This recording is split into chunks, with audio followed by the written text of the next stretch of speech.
வணக்கம் கண்ணு, இது சிங்கப்பூர் மண்ணு. கண்ணு எப்பெல்லாம் நான் சோகமா இருக்கணும் அப்பெல்லாம் இங்க வந்து தனியா நின்னு ஃபீலெல்லாம் பண்ண மாட்டேன். இந்த மாதிரி பலன்னு பாறை மீனை வாங்கிட்டு வந்து வறுத்து மீனா நானான்னு ஒரு கை பாத்துருவேன். ஃபீலிங்கா?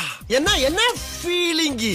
கண்ணு சொல்றவன் 1008 சொல்லிட்டே தான் இருப்பா. அதுக்குன்னு சோறு சார் உங்காமையா இருக்க முடியும். மனுஷனுக்கு தான் பிரச்சனை வரும், மாட்டுக்கா வரும். கண்ணு ஒரு பிரச்சனையை நினைச்சு ஃபீல் பண்றதை விட அதை டீல் பண்ணி பாருங்க, சிம்பிளா முடியும். சோகமா கீழே சோறுங்கா முட்டா சரியா போயிருமா?